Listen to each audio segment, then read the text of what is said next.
그리고 영역별 다양한 디자인 영역에 대해서 공부해 보도록 하겠습니다. 자, 색채 계획이라고 얘기를 하는데 이게 좀 용어가 좀 적합하지 않아요.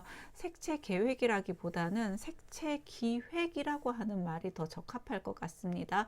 영어로는 플래닝이라고 하고요. 이번 연도까지만 해서 색채 계획이라고 하는 말을 쓰는데 이게 그 NCS나 다른 이 색채 기획 파트에서는 기획이라고 하는 거, 요 플래닝이라고 하는 말을 쓰거든요. 그래서 용어가 아마 2026년도부터는 좀 변경돼서 시험에 나올 것 같습니다. 자, 색채 디자인 실무, 자, 패션 디자인 부분, 우리 전공이 패션이니까 패션 디자인 부분을 먼저 이야기를 하겠습니다. 자, 색채 기획이라고 할 경우에는 사용할 목적에 맞는 색을 선택하고 배색을 위한 자료를 수집하고 환경 분석을 통해 효율적이고 아름다운 배색 효과를 얻기 위한 전반적인 계획 행위라기보다는 기획 행위, 플래닝을 해나가는 행위다. 이렇게 보면 되겠죠. 색채 기획의 프로세스는 일단 이렇게 봐야 됩니다. 조사 분석 단계. 뭐 문제 이해 해결한 종합 이렇게 나왔지만 간단하게 이렇게 봅시다. 일단 조사 분석을 하고 그것을 토대로 디자인을 하는 단계가 있어요. 그럼 디자인을 하면 이 디자인이 얼마나 적합할 것인지 이런 평가 단계가 옵니다.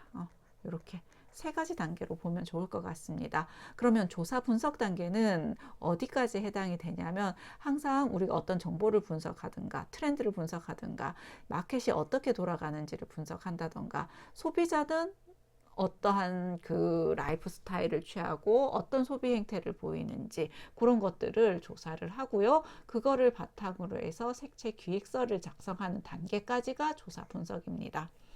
자, 그러면 디자인 단계는 이 색채 계획서를 토대로 해서 디자인을 하는 단계인데 이때는 이미지 맵, 콘셉트 맵 이런 거 만드는 게 이 디자인 단계에 들어갑니다. 그리고 그걸 토대로 해서 주조색, 보조색, 강조색을 결정을 하고 배색을 결정을 하고 아이템별 색채 전개해 나가는 단계가 디자인 단계고요. 이거를 평가를 해서 소재나 샘플에 적용을 해서 품평회를 하고 뭐 이렇게 쭉 되는 그 다음의 단계들이 평가 단계입니다.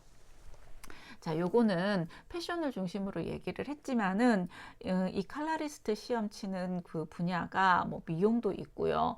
건축, 인테리어, 시각 디자인, 산업 디자인, 공간 디자인, 환경 디자인 아주 많거든요. 그런 분야마다 조금씩 진행하는 프로세스는 다릅니다. 어찌됐든 조사 분석부터 먼저 하고요. 제일 먼저는 목표를 설정해야 돼. 목표를 설정을 하고 조사 분석을 하고 디자인을 하고 평가하는 이런 과정을 거친다라고 이해를 하면 좋을 것 같습니다. 자, 그 다음에 CI, BI 요런 얘기들이 좀 나옵니다. 자, 요거는 뭐냐면은 CI라고 하면은 Corporate Identity, 기업의 그 정체성이라는 얘기잖아. 그렇죠? 기업의 정체성을 통합하는 프로그램들 CIP 라고 얘기를 하고 회사일 수도 있지만 브랜드일 수도 있어요. 예를 들어서 한섬이라고 하는 그런 회사에는 지금 이제 물론 현대 백화점이 가지고 있는 브랜드 회사지만 한섬이라고 하는 브랜드에는 타임마인 시스템이라고 하는 가까이 브랜드가 있죠. 그죠? 그 기업에서 한섬이라고 하는 기업에서 어떤 브랜드가 있는지 그럼 이제 코퍼레이트와 브랜드 패션 쪽에서의 차이는 알 거잖아. 그쵸? 자, 그것의 이미지를 통합화하는 작업으로 우리 학교도 마찬가지입니다. UI, University Identity라고도 얘기를 하는데요. 자, 우리 학교 이름이라든가 학교의 심벌이라든가 로고 혹은 뭐 마스코트, 슬로건 뭐 이런 것들의 전용 글씨체라든가 색채 디자인들이 정리가 되어 있잖아. 학교 홈페이지에 들어가면 나오잖아. 그쵸? 그거처럼 회사나 브랜드도 그런 아이덴티티 프로그램들을 가지고 있다는 겁니다. 자, 그러면은 이 기업 이미지 통합화 프로그램에서의 기본 요소는 뭐냐면은요, 방금 얘기했었던 그런 규정을 얘기하는 겁니다. 그것이 전용 서체일 수도 있고, 뭐 캐릭터나 마스코트 아니면은 시그니처, 뭐 특정한 컬러 이런 것들이 다 해당이 되는 겁니다. 이게 기본 요소고요. 응용 요소는 뭐냐면은요, 이러한 기본 요소를 어디에 적용을 하는가 합니다. 편지지에 적용할 수도 있고, 이것을 홍보하는 옷에다가, 그죠? 예를 들어서 삼성 라이온스라 그러면은 삼성 라이온스의 뭐 로고라든가 뭐 마스코트 이런 것들이 있잖아, 심벌이라든가. 그런 것을 유니폼에 적용할 수가 있죠. 그러면 유니폼은 응용 요소가 되는 겁니다. 이해되죠? 자, BI는 회사고요. 회사의 아이덴티티 프로그램이라고 하면은 맨 요런 걸 이야기하지만, 일반적으로 BI 브랜드 아이덴티티 이거를 관리해 나가는 과정을 가끔 시험에서도 나오는데요. 일단 브랜드가 만들어졌어. 그러면은 브랜드 이미지를 구축을 해야 돼. 그 브랜드 이미지를 구축하는 단계가 이런 기업 이미지 통합 작업, 브랜드 이미지를 통합하는 작업을 통해 가지고 만들어야 되겠지. 자, 그 다음에 브랜드 충성도를 확립하고 브랜드 파워를 만들어 나가야 되는 겁니다. 뭐 브랜딩을 해 나가야 되는 거죠. 그래서 여기서 얼핏 보면은 요 내용은 여기 CIP 프로그램 요소 하고는 조금 다르게 브랜드 아이덴티티를 확립해 나가는 일종의 브랜딩 과정이라고 보면 될 것 같습니다. 자, 제품 디자인 프로세스도 가끔 나옵니다. 그런데 요게 이 정립된 이론이 조금 요즘의 현실하고는 안 맞아요. 요즘은 다들 컴퓨터를 가지고 뭐 저기 렌더링도 하고 목업도 하고 그렇잖아, 그죠? 그런데 제품 디자인 요거 예전처럼 그냥 실제 뭐 자동차 디자인이라면 그 점토를 가지고 자동차를 목업하고 막 이런 그 당시의 이론들이 그대로 적용이 돼 있는 것 같아요. 자, 디자인을 계획하고 아이디어를 스케치하고 렌더링 한다 그러면은 우리만 하더라도 일단 3D 글로를 가지고 옷을 입혔으면은 조명을 입혀가지고 3차원적으로 구현해 보는 것, 그거 이제 컴퓨터 안에서 돌아가는 거잖아. 그죠? 일종의 모델링이 되는 거죠. 렌더링 자체가 모델링이 3차원 모델링이 돼버리는 건데, 지금 여기에서 나와 있는 것은, 설명하는 것은 렌더링이라고 하면 예전에 자동차 디자인 할 때 마카 가지고 그죠? 자동차의 모양을 그림을 쫙 그려가지고 되게 사실적으로 샥 이렇게 그리는 거, 그걸 얘기하는 거거든요. 그 렌더링을 하고 난 다음에 점토를 가지고 구체적인 모양을 만들고 뭐 그런 걸 얘기해요. 그래서 지금 이제 우리 3D 프로그램 사용할 때하고는 조금 차이가 나는데 뭐 이런 과정이 있다라고 하는 거. 문제 풀면서 한번 볼게요. 자, 그 다음에 요거 좀 기억해 두세요. 디자인 영역들이 좀 있는데요. 용어에 대한 개념들을 묻는 문제가 산업기사에서는 좀 나옵니다. 자, 버네큘러라고 하면은 토속적, 민속적, 풍토적이라고 하는 뜻이에요. 그래서 버네큘러는 그 특정한 지역이라든가 특정한 민족이 가지고 있는 그 조형 정신과 아름다움이 반영된 디자인입니다. 주거 공간 이해라고 했죠. 그죠? 뭐 예를 들어서 몽골에서는 게르에서 살고 그 다음에 그 이글루에서 사는 사람들, 그죠? 뭐 다 그 주거 공간이 이 토속적, 민속적인, 풍토적인 요소를 반영한 거라고 볼 수 있습니다. 자, 민족마다 다른 패턴을 보이는 것, 그것을 반영한 디자인이 버네큘러 디자인. 오가닉이라고 하면은 생물의 자연적 형태를 모델로 하는 조형이다. 이건 잘 나오지 않습니다. 자, 유니버셜 디자인 나옵니다. 유니버셜이라고 하는 것은 사회적, 윤이라고 하는 거는 하나라는 얘기잖아. 그쵸? 사회적 약자를 포함하여 성별, 연령, 국적, 장애, 유무 등 관계없이 모든 사람이 편하고 안전하게 사용할 수 있는 디자인이에요. 모두를 위한 설계라고 보면 됩니다. 그러니까 장애가 있는 사람만을 위한 디자인도 아니고 모든 사람들이 사용하는 데 있어서 공평하게 사용할 수 있는 그러한 디자인입니다. 그래서 유니버셜 디자인의 이 그 특성에 대해서 묻는 질문이 나오는데요. 공평한 사용, 사용의 융통성이 있어야 되고 간단하고 직관적으로 사용할 수 있어야 되고 인지할 수 있는 정보여야 되고 어느 정도 오류에 대해서는 우리가 포용할 수 있을 정도의 디자인이어야 되고 적은 물리적 노력, 접근과 조작이 쉬운 크기와 공간이어야 된다는 거 요거 기억하기 바랍니다. 자, 유니버셜 디자인은 모든 사람, 장애 유무에 상관없이 모든 사람을 위한 거라면 사회적 소외 계층이라든가 장애인, 고령자, 노령자 등도 장애 없이 사용할 수 있는 디자인이 베리어 프리 디자인입니다. 베리어라고 하는 것은 장벽이잖아, 그죠? 프리는 공짜, 없다라는 얘기예요. 장벽에서부터 자유로워지는 디자인이라는 거, 요걸 기억하세요. 자, 감성 디자인은 디자인이 주는 기능적 측면 외에도 감성적인 측면까지 디자인하는 겁니다. 어떤 거 있냐면은요, 이런 것도 해당이 될 것 같아요. 우리 저기 애플워치에 보면 미키마우스가 이렇게 팔 뻗쳐가지고 뭐 시간이 이렇게 돌잖아, 그죠? 그러면은 낮 시간 동안에는 이 미키마우스의 배경이 하얀색인데 밤이 되면은, 저녁이 되면 이게 바탕이 검정으로 변하죠. 그런 것도 감성적인 측면까지 고려한 것이고, 또 예를 들어서 카카오톡 그 배경에 눈 오는 날, 눈이 온다 그럼 카카오톡 보다가 밖에 눈 오나 이렇게 내다볼 수도 있잖아, 그쵸? 여기 눈이 오기 시작하면은 카카오톡 배경에서 이렇게 눈이 내립니다. 친구하고 얘기하고 있다가 여기서 눈 내리면은 눈 오나 싶어서 밖을 내다보잖아, 그쵸? 예, 그런 것들도 감성적 측면에까지도 고려한 감성 디자인이 되는 겁니다.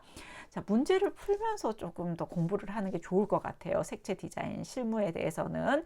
그래서 문제가 좀 많습니다. 한 6페이지쯤 돼요. 한 50문제. 자, 한번 봅시다. 컬러 기획, 컬러 플래닝 프로세스는 일단 기획을 해야 돼요. 뭘 하겠다라고 하는 거 기획을 잡아야 됩니다. 자, 그리고 관리가 제일 마지막이에요. 기획이 제일 앞에가 있고, 그 다음에 계획을 하고 설계를 한 다음에 관리를 해야 되는 겁니다. 기획은 플래닝이고 그 플래닝에 따라서 세부적인 계획을 세우고 그 계획에 따라서 설계를 하고 그 다음에 그 설계한 내용들을 적용해서 관리를 하는 과정, 그것이 답입니다. 자, 그래서 답은 2번. 자, 요거 기억하세요. 자, 컬러 플래닝 기획이에요, 이것도. 그런데 뭐 계획, 기획 문제가 다 혼용돼서 나오니까 상황에 맞춰서 이해해야 됩니다. 틀린 것. 자, 색채의 목표를 달성하기 위해 제품의 특성 및 판매자의 심리를 이용해 효과적으로 색채를 적용하는 과정이다. 컬러 플래닝 과정에서는 조사 분석 과정이 있고요. 그 다음에 색채 디자인 단계가 있고요. 뭐 평가 단계가 있고 그렇잖아, 그죠? 적용하는 단계는 이 디자인 단계, 적용하는 단계, 우리 아까 패션 쪽에서는 평가 단계에 적용을 하는 거잖아, 그죠? 그러니까 틀린 것은 바로 1번에 나와버리네요. 자, 제품의 차별화, 환경 조성, 업무 향상, 피로 경감 등 효과를 위해 절대적으로 필요하다. 색채 계획, 그죠? 우리 색채를 이용해 가지고 이런 거 맞아요. 계획 단계 필요하고, 색채 목적을 정확히 인식하고, 처음에 이 기획 계획할 때에는 목적을 항상 중심으로 봐야 된다 그랬잖아, 그죠? 정확히 인식하고 조사해 가지고 계획을 세워서 디자인에 적용해야 된다. 맞습니다. 시장 정보 충분히 조사하고 분석한 후에 포지셔닝에 의한 색채 조절로 고객에게 우호적이고 강력한 인상을 심어 주어야 한다. 그러니까 이런 조사 분석 단계 되게 중요한 부분, 그 단계이고요. 판매자의 심리 목표를 달성하기 위해서 효과적으로 색채를 적용하는 과정은 계획 과정의 단계가 아니고 적용의 단계이기 때문에 1번이 잘못됐습니다. 자, 일반적으로 색채 계획의 과정, 프로세스는 자, 항상 목적을 찾으라고 얘기를 했습니다. 어떤 목적에서 이러한 색채 계획을 하는지, 그 다음에 조사를 해야 되겠죠. 조사 분석해야 됩니다. 그리고 맨 마지막에 적용을 해야 되는 거죠. 자, 이 문제에서는 딱 보니까 목적이 제일 먼저 나오네요. 요거 3번 하나밖에 없습니다. 색채 환경을 분석하고 색채 환경을 조사하고 분석하겠죠. 색채 심리도 조사하고 분석을 하겠죠. 그래서 색채 전달 계획을 작성하고 디자인에 적용한다. 이렇게 되겠네요. 자, 설계 단계에 해당되는 거, 계획을 설계하는 단계니까 그 제일 앞에 조사 분석 단계 뭐 이런 것들을 얘기해야 됩니다. 조사 분석 단계에서는 어떤 것들을 하느냐? 체크리스트를 작성해야 됩니다. 우리가 무엇을 조사하고 분석을 해야 되는지. 콘셉트 이미지를 작성하는 거, 이거는 디자인 단계에 들어간다고 얘기했죠. 패션 디자인으로 본다면은 적용색을 검토하고 승인하는 이런 단계는 이제 색채 그 평가 단계에 들어가는 거고요. 그죠? 자, 그래서 체크리스트 어떤 단계에서 우리가 고려해야 되는 상황을 체크하는 것, 체크리스트 단계. 자, 컬러 플래닝 계획 단계에서 조사 항목이 아닌 것은 사람들에게 물어보면서 조사할 수도 있고 자료를 가지고 조사할 수도 있고 책색을 조사할 수도 있는데 컬러 조색을 왜 조사하나요? 조색은 조색하는 실행 단계에 들어가야 되는 거잖아. 그쵸? 그래서 답은 4번. 자, 색채 계획 과정에서 컬러 이미지의 계획 능력, 컬러 컨설턴트의 능력은 어느 단계에서 요구되는가? 색채 계획을 할 때 컬러 컨설턴트가 어떤 조언을 해줄 수가 있잖아, 그렇죠? 그때 주로 어떤 단계에서 컨설턴트의 그 의견을 전달을 받느냐? 그거는 색채 전달 계획 단계. 분석 조사하거나 분석하는 것보다 조사를 이렇게 했는데 우리가 색을 어떻게 적용을 하며 어떻게 전달을 할 것인가를 요 계획하는 단계 그때 해야 돼요. 컨설턴트는 디자인에 적용하는 거는 디자이너가 하겠죠. 그쵸? 자, 물론 이때도 디자인 컨설턴트의 역할도 있습니다. 디자인 컨설팅을 하는 거죠. 그때는. 자, 색채 계획 시 색채가 주는 정서적 느낌을 언어로 표현한 거, 우리 이거 이미지 스케일 했잖아, 수업 시간에. 그죠? 자, 이미지 축 해가지고 언어와 색채를 매치시키는 거, 이미지 스케일 요거 배웠습니다. 자, 색채 계획 시 배색 방법에 대한 설명으로 옳은 것, 우리 주보강 면적 60에서 70, 20에서 30, 그 다음에 5 이하 뭐 이렇게 얘기했잖아. 그죠? 주조색은 보조색 다음으로 넓은 공간 아니죠. 말이 바뀌었죠. 보조색하고 바뀌었습니다. 보조색은 30%, 20, 30%니까 면적도 틀렸네요. 주조색은 전체적인 느낌을 나타내는 것으로 70% 정도 맞습니다. 강조색 5% 정도. 그죠?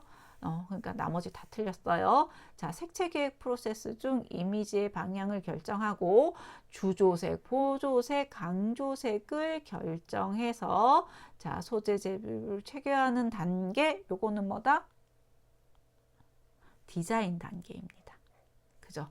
이미지 맵을 만들고 이미지 맵에 맞춰가지고 주보강 결정하고 체계하는 단계, 이 디자인 단계입니다.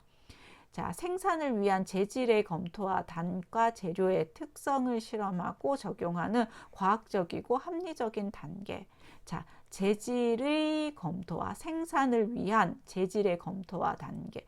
그럼 이거는 생산을 위해서는 뭐가 필요해? 재료가 필요하죠. 재료 단계입니다. 사용자의 필요성에 의한 디자인을 생각해내고 재료나 제작 방법을 생각하여 시각화하는 단계. 시각화하는 단계는 조형 단계입니다. 점선, 형 뭐 이런 거 재료 가지고 형태를 만들어내는 단계는 조형 단계이고요. 자, 재질의 검토와 단가, 재료의 특성을 물었기 때문에 윗부분에는 재료 과정이고요. 자, 디자인 과정에서 드로잉의 주요 역할. 우리 그림은 아이디어를 전개하기 위해서 그림도 그리죠. 형태를 보여주기 위해서 그림을 그리기도 하죠. 프레젠테이션 하기 위해서, 그러니까 내가 이런 계획을 세웠다 이걸 보여주기 위해서 하기도 하죠. 사용성을 검토하기 위해서는 드로잉을 하는 게 아니라 실제로 샘플이 있어야 됩니다. 샘플 모델이 있어야 된다는 겁니다. 자, 렌더링에 의한 디자인을 검토한 후, 자, 요거는 이제 그림으로 이 입체감들을 다 살펴가지고 봤다면 이제 도면을 그리고 그것에 따라 완성 제품과 똑같이 만드는 모형을 무엇이라고 하느냐? 모크업이라고 얘기합니다.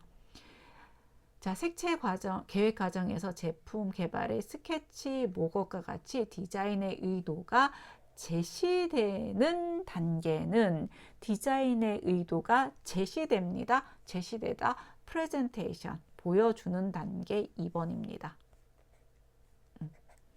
자, 품평할 목적으로 제작되는 것으로 완성 예상 실물과 흡사하게 만드는 데 중점을 둔다. 그러면은 요거는 여러 가지 모델 중에서 품평을 목적으로 하는 것이기 때문에 프레젠테이션 모델입니다. 자, 프로토타입 모델은 요거는 실물과 똑같이 만들어야 됩니다. 똑같이. 그래서 여러 가지 대량 생산을 했을 때 그 대량 생산한 제품과 똑같이 만들어졌는지 비교하는 모델은 프로토타입이에요. 그래서 이렇게 나올 것 같습니다 라고 완성 예상 실물과 흡사하게 만드는 거는 프레젠테이션 모델. 자, 제품 디자인 과정입니다. 자, 이건 뭐가 제일 앞에 와야 될까? 일단 평가가 제일 나중에 와야 됩니다. 조사하고 분석하고 그 결과를 종합하고 적용해서 평가하는 단계가 제일 마지막에 와야 됩니다. 조사, 종합, 분석, 평가. 그 순서로 되어 있는 것은 조사, 종합, 분석, 평가. 요거죠. 그럼 그 앞에 늘 계획이 와야 됩니다. 어떤 계획이 있어야 되지? 결국은 목적이 있어야 되는 거죠. 목적, 내가 이 디자인을 왜 하느냐? 목적을 세워놓고 그 목적에 맞게 무엇을 조사할 것인지 계획을 세워서 조사하고 분석하고 종합하고 평가하는 과정으로 진행이 돼야 됩니다. 자, 실내 디자인, 뭐 이런 디자인 영역들 쭉 나오는데요. 잘 생각해 보면 크게 어렵지 않습니다. 자, 실내 디자인이라고 하면은 자, 계획 시에 검토돼야 되는 거, 공간과 관련되는 거죠. 조명 밝기 저도 이것도 돼야 되고, 실내 디자인은 면적이잖아. 그쵸? 면들이 많아요. 그렇기 때문에 이 색의 면적도 생각해야 됩니다. 그리고 이 실내에서 있는 색채가 주는 인간의 심리적인 영향도 생각을 해야 됩니다. 색채 계획 시 검토되어야 되는 거. 이거는 색채를 본다는 것이기 때문에 소재의 다양성은 일단 배제를 할 수 있겠죠. 자, 상품을 선전하고 판매하기 위해서 판매 현장에서 사용되는 디자인 형태. 자, 요거는 우리가 VMD 배우면은 알게 되는 건데요.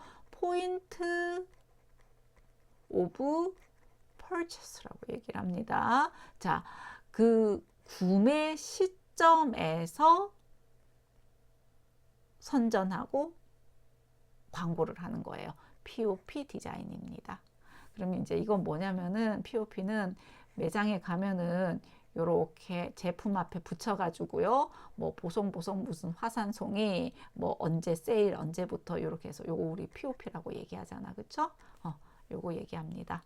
자, 제품 디자인을 공예 디자인과 구분 짓는 가장 중요한 요인은 공해는 수공예 얘기했잖아. 대량 생산이 되느냐 안 되느냐.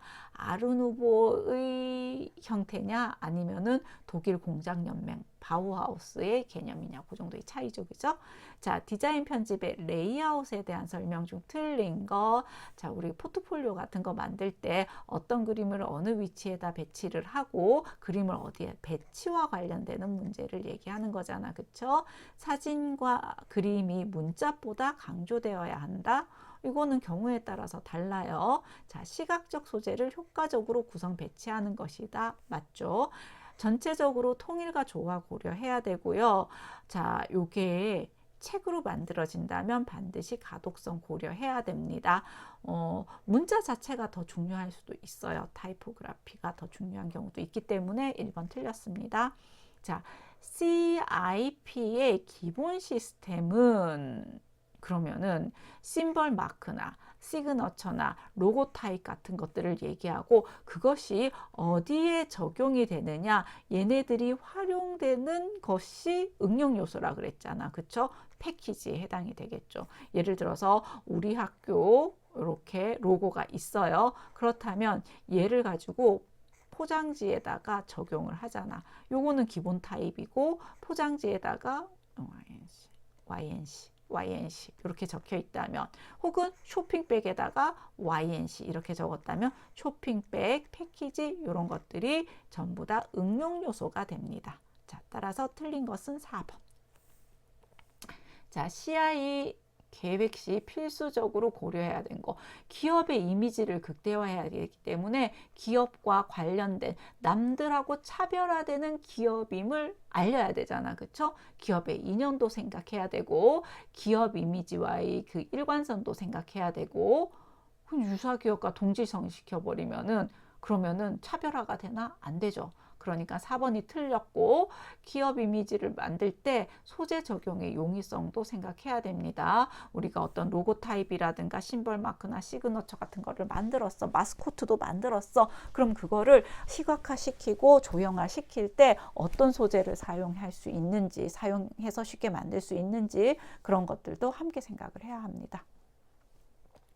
자, 국제적인 행사에 사용할 목적으로 제작된 그림 문자, 그러면은 픽토그램, 올림픽 로고 생각하면 됩니다. 예를 들어서 뭐 이렇게 해서 이렇게 놓으면은 그죠? 양궁. 그 다음에 뭐 팔 이렇게 꺾어 놓고 물이 이렇게 있다. 그러면은 이거는 수영. 자, 요런 거 픽토그램이라고 얘기합니다. 자, 언어를 초월하여 직감적으로 알잖아. 이걸 굳이 뭐 양궁이라고 하고 수영이라고 해야 하냐고요. 자, 내용의 형태를 상징적으로 표현한 거 픽토그램입니다.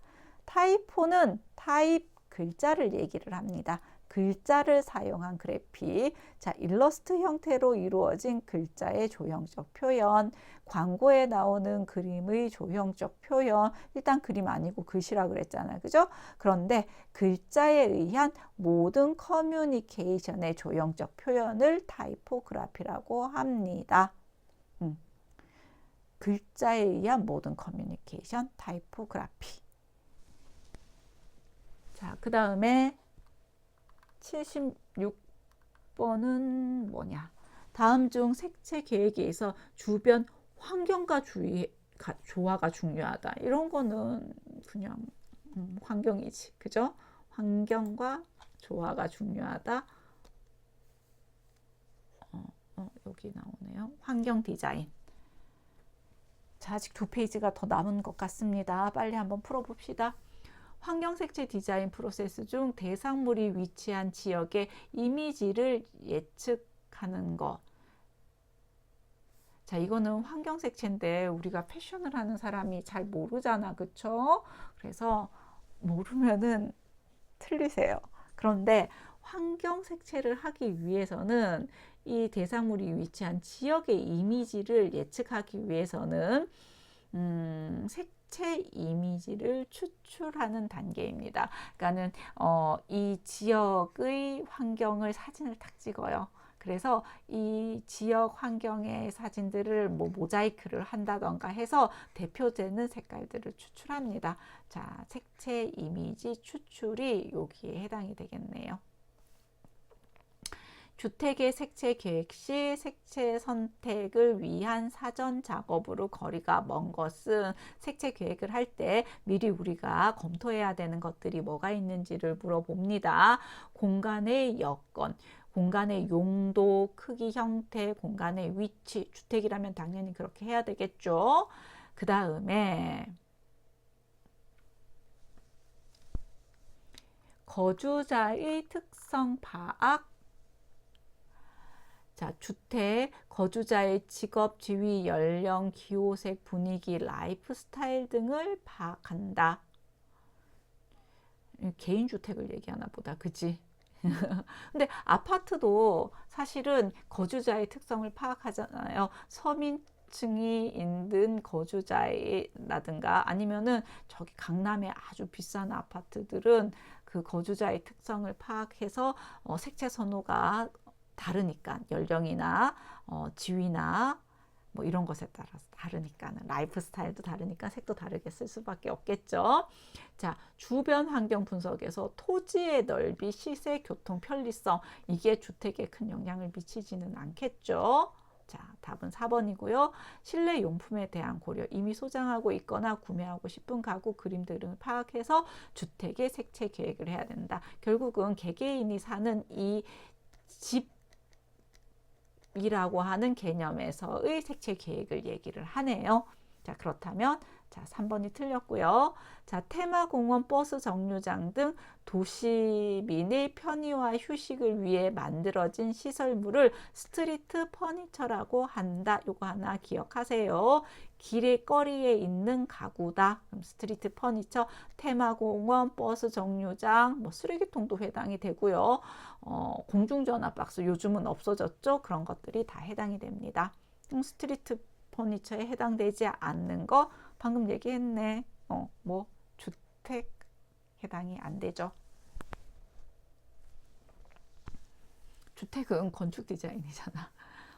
분야별 디자인에 대한 설명으로 틀린 것, 스트리트 퍼니처, 버스 정류장, 식수대 등 도시의 표정을 결정하는 중요한 역할을 한다. 오케이. 옥외 광고. 그러니까는 그 건물 바깥쪽에 광고하는 거잖아. 지나다니는 사람들이 많이 볼 수 있어요. 자, 기능적인 성격이 강함으로 심미적인 기능보다 눈에 띄는 것이 가장 중요하다. 물론 그 광고를 해야 되니까 기능적인 성격이 중요하죠. 근데 무조건 눈에 띄게 한다고 하면은 주변 환경과 어울릴까? 그러면은 눈에 띄게 하면은 전부 다 빨강색, 노란색 이런 거 써야 되는데 빨강색 광고가 너무 많으면은 옥외 광고가 많으면은 문제가 되죠. 그래서 그 빨강색의 뭐 간판이나 이런 사용의 비율도 법적으로 규제를 했습니다. 그러니까 일단 요거 2번이 틀린 답이고요. 자, 나머지도 읽어봅시다. 슈퍼그래픽, 통상적인 개념을 벗어나 매우 커다란 크기와 다양한 형태의 조형 예술로 비교적 단시간 내에 개선이 가능하다. 자, 요 슈퍼그래픽 같은 건 뭐냐면은요, 큰 건물의 벽면에 뭐 LED나 전광판 같은 경우에 여기다가 그래픽을 이렇게 놓는 거 얘기해요. 우리 더 현대 건물 자체가 다 슈퍼 그래픽이 적용이 된 경우잖아. 그치? 크리스마스 때는 크리스마스 뭐 선물 그림이 왔다 갔다 하고 또 뭐 봄에는 벚꽃이 날리기도 하고 뭐 그런 그래픽을 막 바꾸잖아. 그쵸? 그래서 비교적 단시간에 개선이 가능합니다. 자, 환경 조형물 디자인 공익 목적으로 설치되면서 이렇게 주변 환경과 이용자의 미적 요구 동시에 충족해야 된다는 거 맞는 말이죠. 자, 2번이 틀렸습니다. 자, 그럼 주거 공간 그러니까 아까 주택 쪽하고 같이 보면 되겠네요. 일단은 고객의 공감을 얻는 것이 제일 나중에 와야 되잖아. 뭘 해놓고 공감을 얻어야 되잖아. 그쵸? 그렇다면 고객의 공감이 나오는 게 제일 마지막 여기 있어요. 고객의 공감 획득. 자, 일단은 주거자가 무엇을 요구하는지 그 다음에 시장 분위기도 봐야 되고죠. 자, 요거를 먼저 알아야 돼요. 그러면은 시장에서는 어떤 트렌드가 있는지 이 요구와 매치시켜 줄 수 있는 컨셉은 뭔지를 잡아서 이미지 컨셉을 설정하고 그 컨셉에 맞게 색채 이미지를 계획하고 적용해서 고객의 공감을 얻어내야 되는 겁니다. 자, 3번. 일반적인 주거 공간 색채 계획의 목적에 적절하지 않은 거. 거실 인테리어 소품은 악센트 컬러를 사용해도 좋다. 인테리어 소품이니까. 천장, 벽, 마루 등은 심리적인 자극이 적은 색을 계획한다. 네, 이게 면적이 넓잖아요. 공간이니까. 전체적인 조화보다는 부분의 색채를 계획하는 것이 중요하다. 아니요, 전체적인 조화를 먼저 생각해야 됩니다. 그래서 특히 중거조 공간 같은 경우에는 이 벽이나 바닥이나 이런 게 다 뉴트럴한 색깔을 많이 쓰잖아, 그죠? 그리고 거기에 어떤 액센트를 놓는 것이 훨씬 더 합리적입니다. 자, 식탁 주방과 거실은 특수한 색채를 피하여 안정감을 주는 것이 좋다. 그쵸? 자, 식탁 주변은 우리 식욕을 돋우는 부분이기 때문에 좀 그 식욕에 거슬리는 그런 다양한 색깔을 쓰는 것은 그다지 좋지가 않을 것 같고요. 거실도 우리가 그 휴식을 취하는 공간이기 때문에 안정감을 주는 것이 효과적입니다. 따라서 답은 틀린 것 3번. 아니, 아직 2페이지가 더 남았어. 100번까지 있거든요. 자, 디스플레이 디자인에 대한 설명 중 틀린 것. 물건을 공간의 배치, 구성, 연출하여 사람의 시선을 유도하는 강력한 이미지 표현이다. 디스플레이의 구성 요소는 상품, 고객, 장소, 시간이다. 디스플레이의 구성 요소 맞습니다. 자, 그 다음에 POP는 비상업적 디스플레이에 사용된다. 얘들아, 이거는 이 이름하고 되게 다르잖아. 구매라고 하는 것은 바로 상업적이에요. 이제 이미 상품을 판다는 것, 제품이 아니라 상품이라는 거는 상업적이란 얘기예요. 비상업적이라는 것이 틀렸지. POP가 틀린 거네요. 자, 시각 전달 수단으로서 디스플레이는 사람, 물체, 환경을 상호 연결시킨다. 네, 요거는 우리 이번 학기에 VMD 수업이 있다, 그쵸? 자, 그때 더 구체적으로 배우도록 합시다. 자, 휴대전화를 중심으로 새로 등장한 기술 현상이 뭐뭐다. 여러 가지 디지털 기술이 하나의 제품 안에 통합된다. 다 여기로 핸드폰, 휴대폰이라고 하는 것 안에 전화의 기능도 들어가고 카메라의 기능도 들어가고 또 뭐가 들어가지? 컴퓨터의 기능도 들어가고 인터넷 사용할 수 있는 모든 기능들이 다 핸드폰이라고 하는 것 안에 수렴이 됩니다. 수렴되다라고 하는 단어가 바로 이 컨버전스입니다. 디지털로 컨버전스 된다. 요거입니다. 자, 다음 특징을 고려하여 색채 계획을 해야 할 것. 생산과 소비를 직접 연결해 준다. 안전하게 운반 보관할 수 있어야 된다. 시선을 사로잡을 수 있어야 된다. 안전하게 운반 보관할 수 있어야 된다. 포장 디자인. 그죠? 자, 생태학적 디자인이다. 생태학적 그러면은 우리 뭐 에콜로지 얘기하네요. 에콜로지. 그러면은 얘들은 환경하고 관련이 되는 거를 찾아야 되잖아. 근데 틀린 것이네. 그러면은 자, 친환경 디자인 해당되겠죠?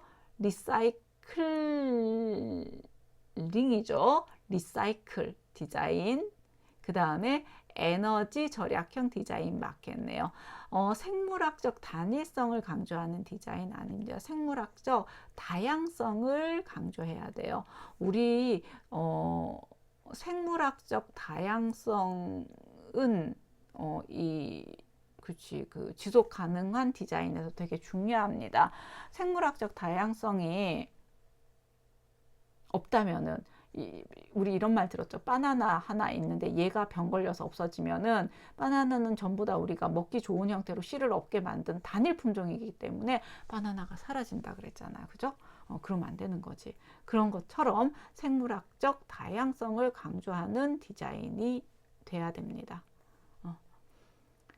자, 패션 색채 계획 프로세스 중 정보 분석 단계에 해당하지 않는 것은, 자, 색채 계획서 작성까지가 정보 분석이라고 했어요. 그렇다면 유행색 정보 분석, 시장 정보 분석, 색채 계획서 작성하는 것까지가 정보 분석이고, 이미지 맵 제작 단계부터 해서 주보강 선정하는 것은 디자인 단계라고 얘기를 했습니다. 자, 패션 색채 계획 중 색채 정보 분석 단계에 해당되지 않는 거, 자, 정보 분석에 해당 안 되는 거, 이미지 맵 만드는 거 안 들어간다. 똑같은 문제네요. 자, 다음 중 마른 체형을 보완하기 위해서, 이 문제가 왜 여기 나와? 자, 응용의 문제다. 그쵸? 자, 가장 효과적인 색채는 마른 체형을 보완하기 위해서는 팽창돼야 된다는 거죠. 팽창색을, 부피감에 있어서 팽창색, 고명도색을 찾아야 됩니다. 자, 명도가 가장 높은 거 찾으면 되죠. 먼셀 표기법에서 명도 가장 높은 거 이거네. 5번 노랑 7의 3이면 노랑입니다. 선명한 노랑. 선명한 것보단 채도가 조금 낮겠네요. 밝은 노랑. 명도가 3이지. 채도가 3이지. 그러면은 얘는 연한 노랑쯤 될 것 같습니다. 자, 원래는 그림을 그리기 위한 스케치지만 요즘에는 만화적이다. 만화 뭐라고 하니? 카툰. 깊이 고민하지 마세요. 만화 나왔어요. 카툰. 드디어 마지막 페이지. 자, 기존 제품의 재료나 기능 또는 형태를 개량하고 개선하는 것. 리디자인. 리디자인. 디자인이에요. 개량하고 개선하는 거. 리스타일은 스타일을 바꾸는 거잖아. 그치? 자, 그린 디자인, 친환경 디자인입니다. 디자이너는 사용자의 건강에 피해를 주지 않도록 환경적 위험을 최소화한다. 오케이.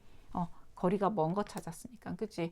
자, 서로 다른, 요거는 최소화한다는 맞는 말. 서로 다른 종류의 여러 가지 재료에 의해 혼합 재료를 사용한다. 자, 요거 혼합 재료 사용한다. 이거 아니에요. 왜냐하면은 그린 디자인은 재활용 부품과 재활용품이 아닌 부품으로 분리되기 쉽도록 해야 돼요. 그렇기 때문에 여러 가지 혼합하면 안 좋다는 거죠. 우리가 옷을 만들 때 천연 소재 100%를 사용할 수도 있고 천연 소재와 합성 소재를 혼방을 해서 사용을 할 수도 있어요. 물론 합성 소재를 사용해서 기능적인 측면을 줄 수 있어. 우리 히트텍 같은 거, 그죠? 그런데 거기에는 그 천연 소재와 뭐 이렇게 합성 섬유가 같이 사용이 됐다면은 이거를 재활용하기가 힘들어요. 이 소재를 다시 분리를 할 수가 없잖아, 그렇지?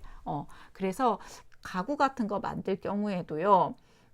철하고 플라스틱이 막 이렇게 분리하기 어렵게 되어 있는 것이 아니라 프레임하고 뭐 앉을 수 있는 이 바닥이 플라스틱과 프레임이 쉽게 분리될 수 있는 그런 디자인들이 바로 그린 디자인이죠. 그것은 결국 자원과 에너지의 효율성을 높이기 위한 것입니다. 따라서 틀린 것 2번. 아름답게 쓰다. 손글씨 캘리그라피. 고민하지 마세요. 자, 산, 고층 빌딩, 타워, 기념 등 멀리서도 알 수 있는 그 지역의 상징, 우리 보통 랜드마크 이렇게 얘기하잖아, 그쵸? 지역 상징, 랜드마크. 우리 대구 남구의 랜드마크는 뭔가요? 우리 학교야? 아니면은 앞산 뭐 그런 건가? 자, 96번. 인류의 모든 가능성을 발휘하여 미래지향적인 새로운 개념의 자동차를 창조하고자 하는 자세에서 나타난 디자인으로 인류의 끝없는 꿈을 자동차 디자인을 통해 실현하고자 한다. 미래지향적이다. 앞서 있다. advanced 디자인. advanced. 앞서 있다라는 거죠. 그죠? 미래지향적인 것. 자, 감성 디자인, 아까 카카오톡 눈 내리는 거, 뭐 이렇게 미키마우스 시계 돌아가는 거, 배경 색깔 변하는 거 얘기했어요. 자, 원목을 전자기기에 적용한 스피커 디자인. 전자기기는 되게 테크놀로지한 건데 거기에다가 포근한 느낌을 주는 원목을 넣었어. 감성적이지. 그지? 1인 여성 가구 취향을 고려한 핑크색 세탁기. 나 암만 1인 여성 가구라도 핑크색 세탁기는 안 산다. 하지만은 뭔가 이렇게 달콤달콤 하잖아. 그쵸? 러블리 하잖아. 그치? 자, 이런 것도 감성 디자인에 해당이 되겠습니다. 사용한 현수막을 재활용하여 만든 숄더백, 이거는 리디자인에 해당이 되겠죠. 그 다음에 에코 디자인, 뭐 이런 거, 친환경 그린 디자인 이런 거에 들어가겠지. 여기 예시가 나와 있네. 시간에 따라 낮과 밤의 이미지를 보여주는 손목시계, 이런 것들. 아닌 거는 3번. 자, 색채 조절의 효과로 볼 수 없는 것. 안전 색채를 사용하면 사고가 줄어든다. 안전 색채를 사용하면 그렇죠. 그래서 노란색, 주황색 멀리서도 눈에 잘 띄게. 자, 자연환경 색채를 사용하면 맑고 밝은 자연의 기운이 느껴진다. 산만하고 일에 대한 집중력이 떨어진다. 신체의 피로와 눈의 피로를 줄인다. 왜 색채 조절이라고 하는 것은 색채를 사용해서 그 기능성, 어떤 효율성을 높이고자 하는 건데, 산만하고 일에 대한 집중력을 떨어뜨리게 하려면 색채 조절을 왜 하냐고요? 네, 틀린 것은 3번. 지나치게 활동적이고 산만한 어린이를 감다운 시켜주는 거 블루 계열이죠. 그래서 공부방에 블루 계열 쓰라고 합니다. 자, 식욕을 촉진하는 음식점 색채 계획, 입맛 도는 거 주황색 계열. 근데 이거는 여기에 나올 게 아니고, 그죠? 그 공감각, 그 다음에 색채의 감정 효과 이런 데 나와야 되는데, 여기에도 결국은 그걸 반영해서 디자인을 하라는 의도에서 이렇게 나온 것 같습니다. 자, 여기까지가 색채 디자인입니다.